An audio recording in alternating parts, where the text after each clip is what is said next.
ಇವರ ಓಲೈಕೆ ರಾಜಕಾರಣದ ಪರಿಣಾಮ ಒಂದು ಕಡೆ ಆದರೆ ಹಿಂದೂಗಳಿಗೆ ಅಪಮಾನ ಮಾಡುವಂಥ ಕೆಲಸ ಕಾಂಗ್ರೆಸ್ ಸರ್ಕಾರ ಬಂದಾಗಲಿಂದಲೂ ಕೂಡ ನಡ್ಕೊಂಡು ಬರ್ತಾ ಇದೆ.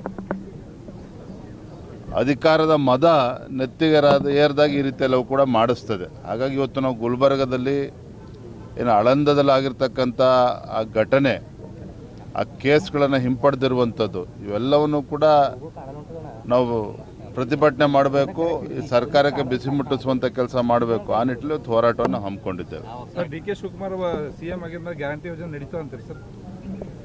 ಇವರ ಡಿ ಕೆ ಶಿವಕುಮಾರ್ ಅವರ ನೇತೃತ್ವದ ಸರ್ಕಾರ ಹೇಗೆ ನಡೀತದೆ ನಾನು ಹೇಳುವಂಥ ಅವಶ್ಯಕತೆ ಇಲ್ಲ. ತಮಗೆ ಗೊತ್ತಿರೋ ಹಾಗೆ ಕಳೆದ 3 ವರ್ಷದಲ್ಲಿ ಈ ಕಾಂಗ್ರೆಸ್ ಸರ್ಕಾರ ರಾಜ್ಯದ ಅಧಿಕಾರಕ್ಕೆ ಬಂದಾಗಿನಿಂದ ಯಾವುದೇ ಒಂದು ಅಭಿವೃದ್ಧಿ ಕೆಲಸ ಕಾರ್ಯಗಳು ಮಾಡೋದಕ್ಕೆ ಸಾಧ್ಯ ಆಗಿಲ್ಲ. ಮತ್ತೊಂದು ಕಡೆ ಭ್ರಷ್ಟಾಚಾರ, ಅಲ್ಪಸಂಖ್ಯಾತರ ಓಲೈಕೆ ರಾಜಕಾರಣ ಬಿಟ್ಟರೆ ಏನೂ ಕೂಡ ಕಳೆದ 3 ವರ್ಷದಲ್ಲಿ ಆಗಿಲ್ಲ.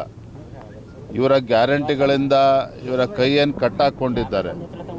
ಅನುದಾನದ ಕೊರತೆಯಿಂದಾಗಿ ಇವರು ಕೂಡ ಡಿ ಕೆ ಶಿವಕುಮಾರ್ ಅವರು ಕೂಡ ರಾಜ್ಯದ ಅಭಿವೃದ್ಧಿಯನ್ನು ಮಾಡೋದಕ್ಕೆ ಸಾಧ್ಯ ಇಲ್ಲ.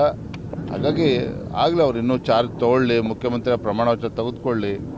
ನಾವೇನು ಭಾರತೀಯ ಜನತಾ ಪಾರ್ಟಿಯನ್ನು ಹೇಗೆ ಎದುರಿಸಬೇಕು, ಏನು ಮಾಡಬೇಕು ಅಲ್ಲವನ್ನು ಕೂಡ ವರ್ಗದ ನಾಯಕನನ್ನ ಕೆಳಗಿಳಿಸಿ ಅವಮಾನ ಮಾಡಿದ್ರು ಅಂತಂದು ಪ್ರತಿ ಸರನು ಬಿಜೆಪಿ ನಾಯಕರು ಅನ್ಕೋತಾ ಬರ್ತಿದ್ರು ಸರ್. ಉತ್ತರ ಕರ್ನಾಟಕ ನ್ಯೂಸ್, ಇದು ಕನ್ನಡದ ಉಸಿರು.